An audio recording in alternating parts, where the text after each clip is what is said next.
Welcome back to Adyan Coaching Institute. In this video, we are going to learn the remaining questions of the exercise 2.6 of quadratic equation. But before that, I would like to request you, please like and share as much as possible. So let's start exercise 2.6. चलिए fourth question देख लेते हैं. Vivek is 5 years older than Kishore.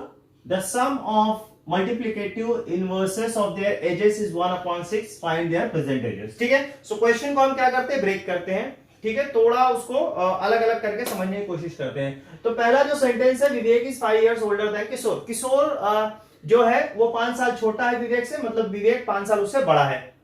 तो अगर मैं किशोर की as मान लूंगा x है, तो जो विवेक है, विवेक की एज हो जाएगी x + 5. ठीक है, पहला सेंटेंस हो गया. दूसरा, sum of multiplicative inverses of their ages is 1/6. Multiplicative inverse क्या होता है? इनवर्स जैसे अगर 5 है तो उसका मैं कहूंगा मल्टीप्लिकेटिव इनवर्स क्या हो जाएगा, तो वो हो जाएगा 1/5. ठीक है. सो यहां पे जो एजेस होगी इनकी, किशोर की हमने क्या सपोज मानेंगे, अगर x है तो उसका मल्टीप्लिकेटिव इनवर्स क्या हो जाएगा 1/6, और उसका विवेक का हो जाएगा 1/x + 5. और जब उन दोनों को ऐड करेंगे, सम बोला है ना, ऐड, जब उन दोनों को ऐड करेंगे 1/x + 1/x + 5 को जब ऐड करेंगे, so we will get 1/6. Let age of Kishore is x years. ठीक है, मैंने किशोर का कितना मान लिया, x years, and therefore the age of Vivek will be, Vivek 5 साल बड़ा है तो ये विवेक का एज क्या हो जाएगा, x + 5 years. ठीक है. सो यहां मैं 2 पार्ट में कर लेता हूं. ठीक है. सो अब हमें क्या मिल गया, एजेस मिल गए दोनों. अब कंडीशन क्या दी गई थी? पहली कंडीशन जो मैंने आपको बोला, पहली कंडीशन जो है उनका विवेक जो है वो 5 years ओल्डर है, वो हमने कर लिया यहाँ पे. सेकंड कंडीशन दिया है, the sum of multiplicative inverses of their ages is 1/6. अब अकॉर्डिंग टू कंडीशन लिखते हैं, अकॉर्डिंग टू गिवन कंडीशन. तो कंडीशन क्या है उनका, मल्टीप्लिकेटिव इनवर्स का सम करेंगे. सो किशोर का जो एज का मल्टीप्लिकेटिव इनवर्स हो जाएगा वो 1/x हो जाएगा, और जो विवेक का है वो हो जाएगा 1/x + 5. अब इन दोनों को हम ऐड करेंगे तो हमें क्या मिलेगा, 1/6. हमें क्वेश्चन यही कहता है. सो अब क्या करेंगे, यहां पे देखिए लेफ्ट हैंड साइड जो है उसको हम लोग क्या करने वाले हैं, एलसीएम लेने वाले. तो x + 5 ये यहां पे जाएगा और x यहां पे जाएगा, नीचे x × x + 5 आ जाएगा. तो ऊपर आ जाएगा x + 5, यहां पे प्लस आएगा बीच में, +x अपॉन x × x + 5 is equal to 1/6. ठीक है. सो यहां पे हमको क्या मिल जाएगा बच्चों, ये हो जाएगा x, यहां पे 1 है और यहां पे 1 है, तो ये हो जाएगा 2x + 5 अपॉन, ये x अंदर जाएगा, ये हो जाएगा x² × 5, तो ये हो जाएगा 5x इज इक्वल टू 1/6. अब यहां पे क्या कर सकते हैं हम लोग, क्रॉस मल्टीप्लाई कर देते हैं यहां पे. सो 6 यहां पे हो जाएगा और x² + 5x वहां पे जाएगा. सो ये हो जाएगा 6 × 2x + 5 is equal to 1 × x² + 5x. ठीक है. सो इसको अंदर लेके जाते हैं, ये हो जाएगा 12x + 30 is equal to x² + 5x. ठीक है. तो ये हो जाएगा x² + 5x. ये जो 12x है और 30 उस तरफ आ जाएगा. सो ये हो जाएगा -12x - 30 = 0. ठीक है बच्चों. सो अब यहां पे क्या हो जाएगा, x², मुझे स्टैंडर्ड फॉर्म में लेके आने का है, 5x - 12x, तो यहां पे बचेगा -7x - 30 = 0. सो अब ये स्टैंडर्ड फॉर्म में आ गया. क्वाड्रेटिक इक्वेशन का जो स्टैंडर्ड फॉर्म होता है हमारा, उस फॉर्म में आ चुका है. सो अब हम इसको क्या कर देते हैं, वही as it is a × c करेंगे. तो a 1 है, c आपका -30 है, तो 1 × -30, सो ये आपको देगा -30. तो -30 को जब आप 2 फैक्टर निकालोगे, मुझे क्या होना चाहिए, उसको ऐड या सब्ट्रैक्ट करने पे -7 आना चाहिए. ठीक है. सो 5 6 तो नहीं हो सकता, तो 10 3 होगा, लेकिन 10 को माइनस लेना पड़ेगा और 3 को प्लस, तभी जाकर के उनको जब आप ऐड करेंगे तो -7 मिलेगा. तो जब आप ऐड करेंगे तो -7 मिलेगा, मल्टीप्लाई करेंगे तो -30 मिलेगा. ठीक है. सो यहां पे हो जाएगा x². ठीक है. Therefore, x² - 10x + 3x -30 equal to 0। ठीक है बच्चों, सो यहां पे इन दोनों में से x बाहर निकाल लेते हैं, यहां से 3 बाहर निकाल लेते हैं, यहां x बाहर आ जाएगा तो हो जाएगा x माइनस 10 प्लस 3 बाहर आ जाएगा x minus 10 is equal to 0। So therefore x minus 10 दूसरे ब्रैकेट में x plus 3 is equal to 0। So therefore अब इक्वेट कर देते हैं दोनों लीनियर फैक्टर्स को विद 0, तो ये हो जाएगा x माइनस 10 इक्वल टू 0 और x plus 3 equal to 0। So therefore x equal to 10 और x इक्वल टू -3। तो आप मुझे बताइए कि क्या किसी की एज माइनस हो सकती है? नहीं। So it is not possible at all. So age can not be negative. ठीक है, age can not be negative, so we neglected this. So x equal to 10 आया। x हमने क्या माना था? एज ऑफ किशोर, तो एज ऑफ किशोर क्या हो गई? 10, एंड एज ऑफ विवेक क्या हो जाएगी? 10 प्लस 5। सो आंसर लिख लेते हैं, therefore the age of Kishore is 10 years, ठीक है, and age of Vivek will be 10 plus 5, that is 15 years। ठीक है, so let's see question number 5। Suyas scored 10 marks more in second unit test than the first unit test। ठीक है, सो सुयास जो है उसने जो फर्स्ट यूनिट टेस्ट हुआ था उसका, लेट से उसको उसमें x मार्क्स मिले थे। सो उसके बाद उसका सेकेंड यूनिट टेस्ट हुआ, तो सेकेंड यूनिट टेस्ट में जो उसको मार्क्स मिले हैं वो फर्स्ट यूनिट टेस्ट से 10 मार्क्स ज्यादा है। Means he scored x plus 10 marks. जो भी स्कोर था, लेट से उसको 30 था फर्स्ट यूनिट टेस्ट में, तो सेकेंड में कितना होगा? 40 हो जाएगा। ठीक है, सो ये पहला सेंटेंस है। दूसरा है 5 times the marks in the second unit test. तो सेकेंड यूनिट टेस्ट में हमको कितना मिला? 10 मार्क्स ज्यादा, मतलब x प्लस 10 मिला, तो उसका 5 times 5 into x plus 10 is equal to square of the marks in the second in the first unit test. तो फर्स्ट यूनिट टेस्ट में जो मार्क्स है x था, तो उसका स्क्वायर, x का स्क्वायर वो किसके बराबर होगा? 5 times the marks in the second unit test, means x square equal to 5 into x plus 10। ठीक है, तो चलिए स्टार्ट करते हैं। let the marks scored by Suyas in first unit test is x marks. ठीक है, मार्क्स नहीं लिखेंगे, तो उसने जो स्कोर किया फर्स्ट यूनिट टेस्ट में, उसने x किया, x मार्क्स उसने ऑब्टेन किया या स्कोर किया, ये हमने अज्यूम कर लिया। तो जो पहला सेंटेंस है उसके हिसाब से सेकेंड यूनिट टेस्ट में हो जाए, क्या हो जाएगा? Therefore the marks scored by Suyas in second unit test will be x plus 10। ठीक है, सो फर्स्ट से सेकंड में उसको ज्यादा आया, और कितना ज्यादा आया? 10 मार्क्स। ठीक है, सो ये पहले दो जो पहली सेंटेंस है वो कंप्लीट हो गया। अब सेकंड जो कंडीशन दिया है उसमें 5 times the marks in the second unit test. तो सेकेंड यूनिट टेस्ट में मार्क्स हमको कितना मिला है? x प्लस 10, तो उसका 5 टाइम्स क्या हो जाएगा? So therefore 5 times the marks in the second unit test क्या हो जाएगा बच्चों? ये हो जाएगा 5 इंटू एक्स प्लस 10। ठीक है, सो ये हो जाएगा, मैं अंदर मल्टीप्लाई करता हूं, ये हो जाएगा 5x प्लस 50। ठीक है, सो ये अभी का जो सेकंड कंडीशन दी है उसको हमने यहां पे रख लिया। अभी उसका हाफ पार्ट बचा हुआ है, उसमें क्या कहता है? ये फर्स्ट यूनिट टेस्ट में जो मार्क्स था उसके स्क्वायर के ये बराबर होगा। तो चलिए अकॉर्डिंग टू गिवन कंडीशन देख लेते हैं। So according to given condition, ठीक है, सो कंडीशन जो दी गई है बच्चों वो है सेकेंड यूनिट टेस्ट का 5 times, so therefore 5x plus 10 50 is equal to जो आपका फर्स्ट यूनिट टेस्ट में मार्क्स कितना है x, उसका स्क्वायर, तो x स्क्वायर। ठीक है, सो अब हमें इसे बनाना है स्टैंडर्ड जो फॉर्म है हमारा क्वाड्रेटिक इक्वेशन का उसके जैसा।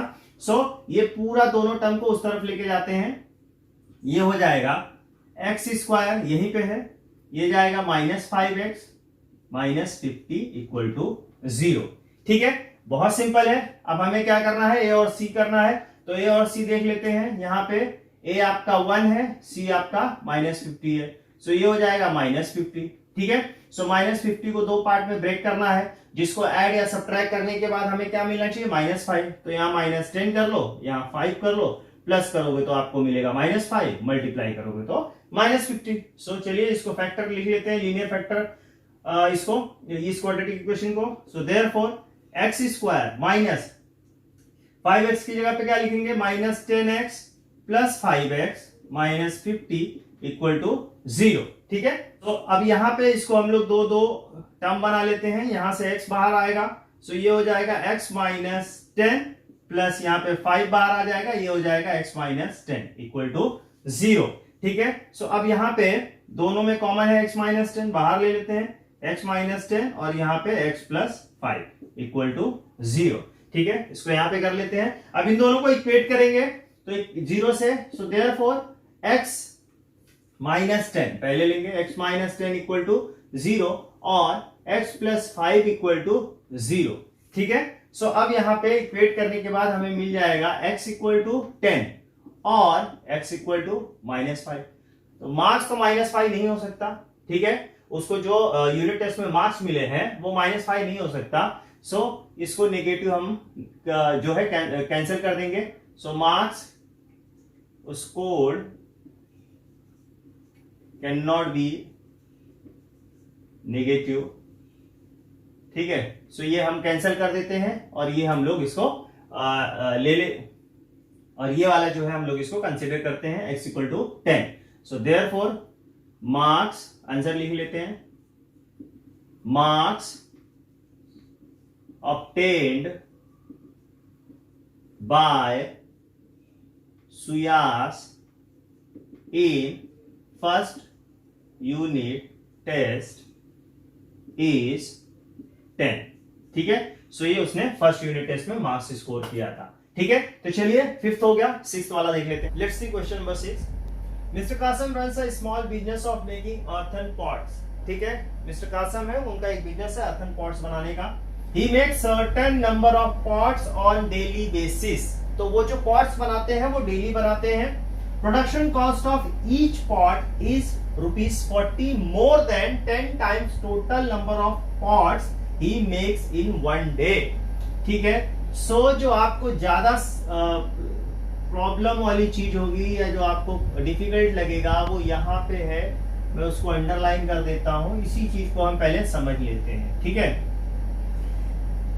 समझ लेते हैं फिर स्टार्ट करते हैं। Production cost of each pot, production cost of each pot, एक पॉट बनाने का जो उनका खर्चा है, जो उनका कॉस्ट है वो कितना है, ₹10 मोर। मोर मतलब प्लस, मोर मतलब प्लस, 40 प्लस ऐड कर दिया मैंने।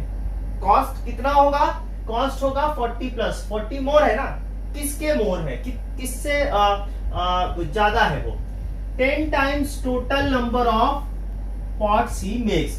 अगर वो कुछ बनाते हैं, कोई पॉट्स बनाते हैं, उसका नंबर है x है, 5 है, 6 है, 7 है, कुछ भी हो सकता है, उसका 10 टाइम्स से 40 मोर।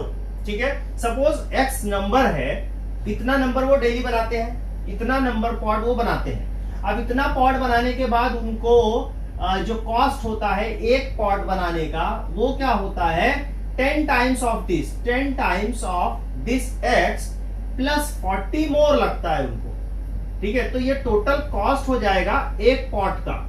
ठीक है, एक पॉट का ये कॉस्ट हो जाएगा। ठीक है, तो ये आपका सेंटेंस है। उसके बाद if the production cost of all the pots per day is ₹600। तो अगर वो x पॉट बनाते हैं, एक का कितना है, इतना, x पॉट बनाते हैं तो मल्टीप्लाई कर दूंगा तो टोटल मिल जाएगा, टोटल पॉट्स की कॉस्ट हो जाएगी। अब दिया है आपको कि टोटल पॉट्स जो बनाते हैं उसका कॉस्ट ही दिया आपको 600। ठीक है। सो अब ये दोनों को इक्वेट करना होगा। चलिए स्टार्ट करते हैं। सो पहले मान लेंगे let mister Kasam makes X pots per day, ठीक है। सो डेली वो X pots बनाते हैं, ठीक है। सो अगर X pots बनाते हैं तो उसका कॉस्ट क्या हो जाएगा? So therefore cost of each pot, cost of each pot क्या हो जाएगा? अभी मैंने आपको बताया था, तो वो हो जाएगा जो कंडीशन दी गई है 40 more than 10 times of the total number of pots he makes per day. तो हमने क्या माना? He makes X pots per day, तो कुल वो जो बनाते हैं पॉट्स X है, तो उसका 10 टाइम्स, तो 10X हो जाएगा और 40 मोर, तो 40 ऐड हो जाएगा, ठीक है। सो ये तो एक पॉट की कॉस्ट है। अब टोटल X पॉट है, तो उनकी टोटल कॉस्ट कितनी हो जाएगी? So therefore total cost of X pots, ये एक पॉट की कीमत थी। अब X पॉट की कीमत कितनी हो जाएगी? ये हो जाएगा, मल्टीप्लाई करेंगे इसमें, ये यहां पे कर देता हूं, ये होगा X इंटू, इसमें मल्टीप्लाई होगा 10X प्लस 40, ठीक है। तो ये टोटल कॉस्ट हो जाएगा X पॉट्स की, ठीक है। सो अब according to given condition, but जो कॉस्ट है वो कितना है? 600, but total cost of pots is ₹600, ये गिवन है, ठीक है, ये गिवन है। सो देयरफॉर इक्वेट कर देते हैं दोनों को। So therefore X into 10X plus 40 equal to 600, दोनों इक्वली होंगे, ठीक है। सो अब हम इसको सॉल्व करेंगे, ठीक है। तो चलिए, ये X अंदर जाएगा, so this will be 10X square, therefore 10X square plus 40X, और ये 600 इस तरफ आ जाएगा, माइनस 600 इक्वल टू 0। ये हमारा आ गया क्वाड्रेटिक इक्वेशन। इसको और रिड्यूस कर देते हैं, डिवाइड बाय 10 कर देते हैं। So divide the above equation by 10, इसको हम लोग 10 से डिवाइड कर देते हैं। तो 10 से डिवाइड कर देंगे तो ये हो जाएगा X square plus 4X minus 60 is equal to 0। Now अब रिड्यूस फॉर्म में आ गया, अब हम इसको इजीली कर सकते हैं, ठीक है। सो A इंटू सी करेंगे, A आपका 1 है और ये आपका माइनस 60 है, तो ये हो जाएगा माइनस 60। अब माइनस 60 को आपको क्या करना है? दो पार्ट में बांटना है, दो पार्ट में उसको डिवाइड करना है, जिसको ऐड या सब्ट्रैक्ट करने पे हमें क्या मिल जाए? 4 मिल जाए, ठीक है। तो 60 क्या होता है? 10 6 60 होता है। अगर 10 में से 6 को माइनस करेंगे आपको तो प्लस 4 मिलेगा, तो ये हो जाएगा 10 माइनस 6। ऐड जब करेंगे आप इन दोनों को तो you will get plus 4, and multiply करेंगे तो माइनस 6। ओके, सो इसको मैं यहां पे करता हूं, therefore X square plus 10X minus 6X minus 60 equal to 0। इन दोनों में X कॉमन ले लेता हूं, यहां हो जाएगा X प्लस 10 माइनस 6 कॉमन ले लेता हूं, X plus 10 is equal to 0। यहां पे देखिए माइनस बाहर लिया मैंने, माइनस 6 बाहर लिया, इसीलिए ये अंदर प्लस हो गया, अंदर जाएगा तो माइनस हो जाएगा।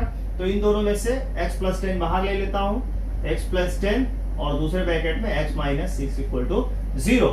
सो देयरफॉर दोनों को इक्वेट करेंगे, X प्लस 10 इक्वल टू 0 और X माइनस 6 इक्वल टू 0।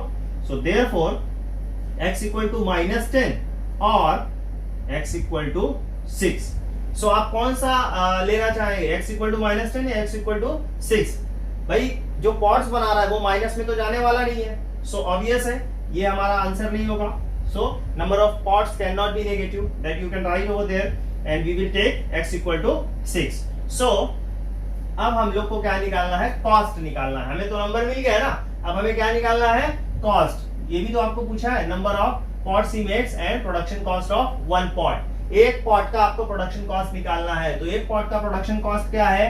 ये आपने देखा, कॉस्ट ऑफ ईच पॉट, ये आपका है, तो यहाँ पे हम रखेंगे वैल्यू। सो प्रोडक्शन ठीक है, जगह थोड़ा कम है, आप समझ सकते हैं चीजों को। यहाँ पे production cost of each pot, ये हो जाएगा बच्चों, इसमें फॉर्मूला बनाना है 10 इंटू एक्स का कॉस्ट कितना है 6 plus 40, so this will be 60 plus 40 rupees 100। ठीक है, सो आंसर लिख लीजिए, नंबर ऑफ पॉट्स हो जाएंगे आपके 6 and cost of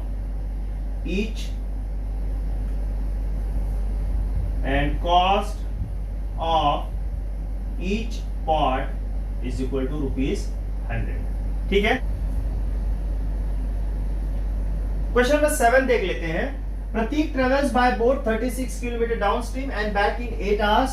If the speed of the boat is in still water is 12 kilometre per hour, find the speed of the water current. So यहाँ पे मैं क्या मान लेता हूं, जो हमें फाइंड करना है मैं उसी को अज्यूम कर लेता हूं, मान लेता हूं speed of the water current भी x।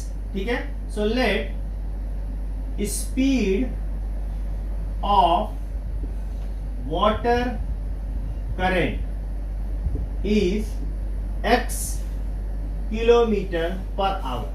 तो हमने क्या मान लिया कि जो वाटर करंट है उसका जो स्पीड है वो x किलोमीटर पर आवर है। ठीक है, और बोट का कितना है 12 किलोमीटर पर आवर। तो आप मुझे बताओ कि क्या नदी का जो प्रवाह है या जो उसका वाटर करंट है उसकी स्पीड ज्यादा होनी चाहिए कि बोट की ज्यादा होनी चाहिए? ऑब्वियसली बोट की ज्यादा होनी चाहिए, तभी आप जाकर के आएंगे। ठीक है, तो बोट की स्पीड ज्यादा होनी चाहिए, तो x जो होगा वो छोटा होगा 12 से। ठीक है, so here the speed of water current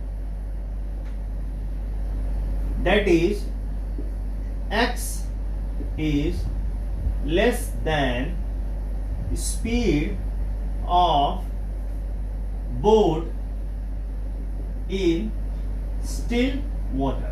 ठीक है, तो ये अब हमने ये भी सेंटेंस लिख लिया। मतलब आपको अगर सब्ट्रैक्शन भी आएगा तो आपको 12 माइनस एक्स करना है, x माइनस 12 नहीं, क्योंकि x जो है वो वैल्यू छोटी रहेगी, जो वाटर करंट का जो स्पीड होगा वो कम होगा। दोस्तों सपोज यहां देख लीजिए, थोड़ा सा आपको बेहतर समझ में आ जाएगा, थोड़ा सा समझ लेते हैं। सपोज ये नाव है आपका, ठीक है, ठीक है, अब ये जो वाटर का डायरेक्शन है, जो वाटर करंट का डायरेक्शन है वो ये डायरेक्शन है। ठीक है, सो अब यहां से जाना है, ये जो डिस्टेंस है यहां कहीं उसको जाना है, ये जो डिस्टेंस है 36 किलोमीटर है।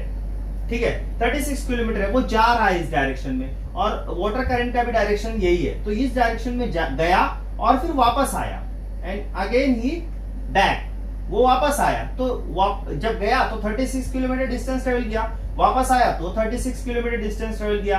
अब यहाँ पे स्पीड और यहाँ पे स्पीड दोनों अलग अलग होगी। यहाँ पे ध्यान से देखो, जब उसके डायरेक्शन में जाएगा, जब उसके डायरेक्शन में जाएगा तो इसका स्पीड और इसका स्पीड दोनों ऐड हो जाएगा, ये उसको पुश करेगा ना। जो इसका वाटर करंट का जो स्पीड होगा वो नाव को अपने साथ लेके जाएगा, बोट को अपने साथ लेके जाने की कोशिश करेगा। तो यहाँ पे डाउन स्ट्रीम में स्पीड ऐड होगी, बट जब ये अपोजिट डायरेक्शन में आएगा तो ये जो बोट होगी और जो वाटर करंट होगा दोनों अपोजिट में जाएंगे, तो ये उसको अपोज करेगा।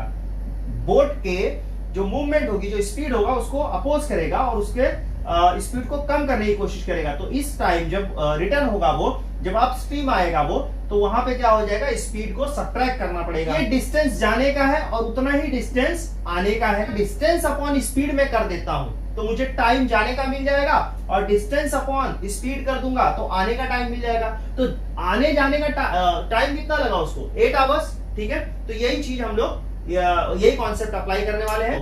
Therefore speed of boat in down stream, down stream में क्या हो जाएगा, सेम डायरेक्शन में जाएगा, तो x प्लस 12 किलोमीटर पर आवर। ठीक है, किलोमीटर पर आवर। ठीक है, अब and speed of boat in upstream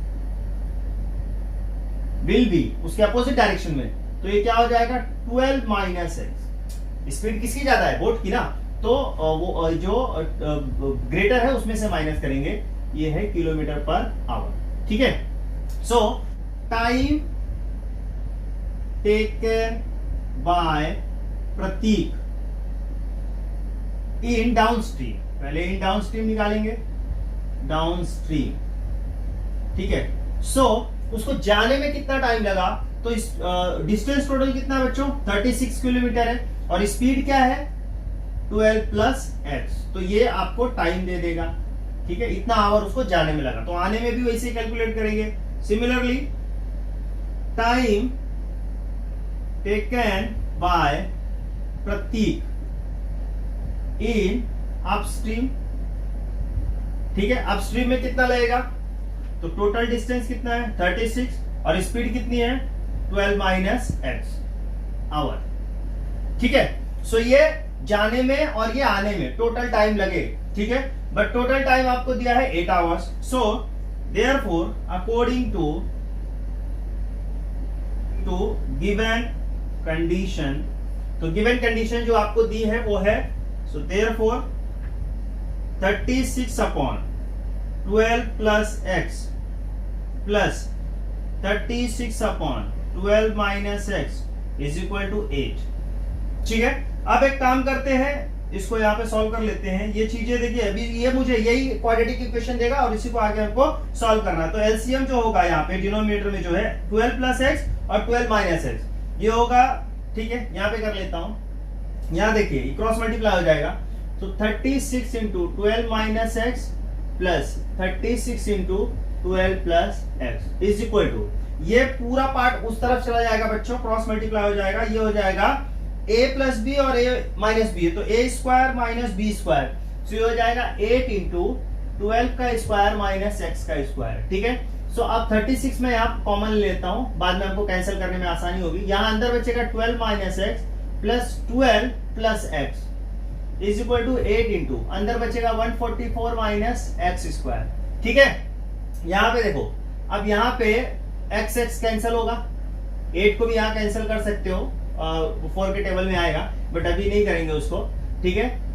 यहाँ पे ये हो जाएगा 24, 36 इंटू 24, अब डिवाइड करेंगे 8 से, यहाँ बचा 144 माइनस एक्स स्क्वायर, ठीक है बच्चों। 8 3 जा 24, ठीक है।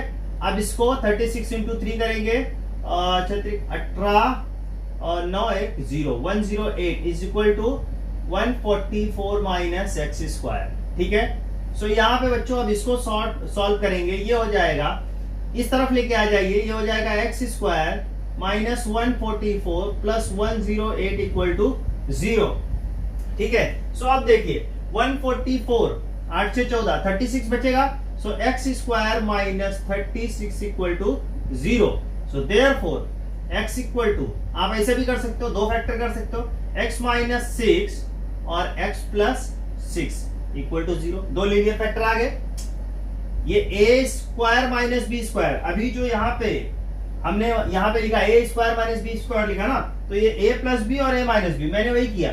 यहाँ पे एक्स स्क्वायर माइनस 6 का स्क्वायर, तो एक्स माइनस 6 और एक्स प्लस 6 किया, तो ये हो जाएगा therefore x minus 6 equal to 0 और x plus 6 equal to 0। So therefore x equal to 6 और x equal to minus 6। So आप बताइए स्पीड कभी माइनस में हो सकती है? नहीं, तो हमें ये कैंसिल करना होगा और ये वाला एक्सेप्ट करना होगा। Therefore speed of water current is 6 kilometre पर आवर, ठीक है बच्चों। तो ये क्वेश्चन नंबर 7 हुआ। अब क्वेश्चन नंबर मैं 10 कर लेता हूं, 8th और 9th है वो आपके लिए होमवर्क है, आप उसको ट्राई कीजिए, नहीं आएगा तो प्लीज कमेंट बॉक्स में लिखिए, मैं उसको सॉल्व करूंगा। चलिए 10th देख लेते हैं। क्वेश्चन नंबर 10 देख लेते हैं बच्चों। In the given trapezium ABCD, AB is parallel to CD, ठीक है। It's area is 33 centimetre square, ये जो मैंने यहाँ डिटेल भी लिख रखा है, ये सब सेंटीमीटर्स में है। Find the length of its 4 sides, आपको ये चारों साइड्स का आपको लेंथ निकालना है, यहाँ पे दिया है, ये दोनों साइड्स इक्वल है from the information given below, ठीक है। सो अब हमें क्या करना है, इसको सॉल्व करना। आपका जो टेक्स्ट बुक है उसमें बॉक्सेस दिया है, उसको फिल करना है, ठीक है। बट मैं यहाँ पे एज यूजुअली जो हम लोग सॉल्व करते हैं वैसे करते हैं, ठीक है। सो यहाँ पे देखिए आपको साइड्स दिया है, AB और CD जो है आपका पैरेलल है, ठीक है, और ये दोनों साइड AD और BC आपके क्या है, इक्वल है, ठीक है। सो ये क्या है आपका आइसोसेलस ट्रेपेजियम है, ठीक है। सो यहाँ पे हाइट दिया गया है बीच में आपका am, तो x माइनस 4 जो distance between two parallel sides है, perpendicular distance between two parallel side, वो भी दिया है am। सो सॉल्यूशन निकालते हैं इसका। Since ABCD quadrilateral ABCD is a trapezium and AB parallel to CD, it is given to us, ठीक है। ये दिया है पैरेलल साइड्स है, इसी का पैरेलल साइड जो होते हैं उनको ही ऐड करते हैं फॉर्मूला में, ठीक है। सो यहाँ पे मैं फॉर्मूला लिखता हूं, area of trapezium. Area of trapezium क्या होता है पहले वो देख लेते हैं। 1/2 into sum of parallel sides, sum of parallel side into perpendicular distance between two parallel sides, ठीक है। सो ये आपका फॉर्मूला हो गया। So now we are going to put the values, ठीक है। अब इसमें रखते हैं therefore area of quadrilateral ABCD, ठीक है। इसका हम एरिया निकालते हैं, ये हो जाएगा 1/2 सम ऑफ द पैरेलल साइड्स। कौन से साइड्स पैरेलल हैं? AB प्लस CD, ठीक है। ये साइड्स पैरेलल हैं इनटू उसका परपेंडिकुलर डिस्टेंस कितना है? AM, ठीक है। सो अब वैल्यूज दिया है वो रख देते हैं 1/2, ठीक है। AB प्लस CD, AB का कितना है डिस्टेंस? AB है आपका x प्लस CD आपका कितना है? 2x प्लस 1 इंटू आपका AM है x माइनस 4, ठीक है। बट आपको दिया है एरिया कितनी है? एरिया है आपकी 33, तो यहाँ पे मैं 33 लिख देता हूं। सो 33 इस तरफ आ जाएगा, देयरफॉर 66 इक्वल टू, ये ब्रैकेट अंदर है, ये हो जाएगा 3x plus 1 into x minus 4। सो इन दोनों ब्रैकेट को मल्टीप्लाई करेंगे। सो देयरफॉर ये 66 को भी उस तरफ ले जाते हैं, तो ये ब्रैकेट को मैं ओपन कर रहा हूं। ये x 3x यहाँ पे 3x plus 1 minus 4 3x plus 1 और 66 उस तरफ आएगा, तो माइनस 66 इक्वल टू 0, ठीक है। सो ये x अंदर जाएगा, therefore 3x square plus x minus 12x minus 4 minus 66 equal to 0। ये माइनस 4 अंदर जाएगा, 3 इंटू 4 तो 12 हो जाएगा, यहाँ पे प्लस 1 है तो माइनस 4 हो जाएगा मल्टीप्लाई होके, ठीक है। अब इसको यहाँ पे कर लेते हैं। सो ये होगा 3x square, therefore 3x square, यहाँ पे प्लस x है, यहाँ पे माइनस 12x है, तो कितना होगा? माइनस 11x, और यहाँ पे हो जाएगा माइनस 70, कितना हो जाएगा? माइनस 70, माइनस 66 माइनस 4 ऐड हो जाएगा इक्वल टू 0, ठीक है बच्चों। सो अब ये हो जाएगा, यहाँ पे देखिए a इंटू सी करेंगे, सो ये देगा मुझे 3 इंटू माइनस 70, कितना हो जाएगा? 21,210 माइनस 210। अब इसको हमें फैक्टराइज करना है, जिसको मुझे ऐड करने पे, मुझे क्या हो? ऐड करने पे माइनस या सब्ट्रैक्ट करने पे माइनस 11 आना चाहिए। सिंपल है, देखिए ये 210 है और यहाँ पे 11 है। अगर मैं 21 इंटू 10 करता हूं तो 210 हो जाएगा, तो यहाँ पे माइनस और यहाँ पे प्लस करता हूं, क्योंकि माइनस साइन है, यहाँ पे माइनस 11 है, तो जब मैं इन दोनों को ऐड करूंगा तो ये माइनस 11 दे देंगे मुझे, ये होगा माइनस 11 मल्टीप्लाई करने पे 210 मिल जाएगा माइनस। सो देयरफॉर ये हो जाएगा 3x स्क्वायर, ठीक है। 3x स्क्वायर, यहाँ कंजस्टेड हो गया थोड़ा, मैं नीचे कर लेता हूं। सो ये वाला स्टेप यहाँ पे होगा 3x square minus 21x plus 10x minus 70 equal to 0। So therefore 3x बाहर ले लेते हैं, 3x बाहर आ जाएगा तो ये बचेगा अंदर माइनस, यहाँ पे x बचेगा माइनस 7, ठीक है। 3 7 जा 21, x बाहर आ चुका है, प्लस यहाँ पे 10 बाहर आएगा, x माइनस 7 इक्वल टू 0, ठीक है। सो दो फैक्टर अब मिलेंगे, यहाँ से ये कॉमन लेंगे, यहाँ से ये कॉमन लेंगे, x माइनस 7 दूसरे ब्रैकेट में बचेगा x plus 3x plus 10, 3x plus 10 equal to 0. So therefore x minus 7 equal to 0 or 3x plus 10 equal to 0. So therefore x equal to 7 और x equal to minus 10 upon 3. ये 10 उस तरफ जाएगा तो minus हो जाएगा अपॉन 3, तो minus 10 upon 3. तो साइड डिस्टेंस कभी भी माइनस नहीं हो सकता, इसीलिए हम इसको कैंसिल कर देंगे. Distance can not be negative. So हम लोग x इक्वल टू 7 लेंगे. अब यहाँ पे देखिए 7 अगर मैं यहाँ पे रखूंगा तो आपको क्या निकालना है, साइड्स निकालना है. So therefore length of sides, length of sides. तो देयरफॉर फर्स्ट क्या निकालेंगे, AB. AB क्या है आपका, x है. सो x इक्वल टू कितना है, 7 सेंटीमीटर. एंड यहाँ पे लेंथ लिख लेते हैं. सिमिलरली लेंथ ऑफ BC क्या हो जाएगा, BC और आपका क्या है, AD बराबर है, तो दोनों को बराबर में लिख देता हूं. और ये हो जाएगा x माइनस 2, मतलब 7 माइनस 2, 7 माइनस 2 ये होगा 5 सेंटीमीटर. ठीक है. अब लेंथ ऑफ आपका CD. So length of CD क्या हो जाएगा, 2x प्लस 1, 2 इंटू 7 प्लस 1, ये हो जाएगा 14 plus 1 which is equal to 15 centimetre. ठीक है. तो ये आपके जितने भी 4 साइड से उनकी लेंथ आ चुकी है. तो इस तरीके से क्वेश्चन नंबर 10 पूरा हो गया और इस तरीके से हमारा क्वाड्रेटिक इक्वेशन भी खत्म हो गया. 2 क्वेश्चन मैंने छोड़े हैं इस एक्सरसाइज के. प्लीज आप उसको घर पे कीजिए और प्रॉब्लम सेट भी ट्राई कीजिएगा. आप प्रैक्टिस करेंगे जितना उतना बेहतर बनेंगे. और अरिथमेटिक प्रोग्रेशन जो है 3rd चैप्टर, उसके वीडियोस में कल लेके आने वाला हूँ. और कोशिश यही कीजिए, जैसे मैं हमेशा रिक्वेस्ट करता हूँ, प्लीज इसको शेयर कीजिए ज्यादा से ज्यादा और पे रहिए, स्टडी करते रहिए और सेफ रहिए. चलिए, थैंक यू.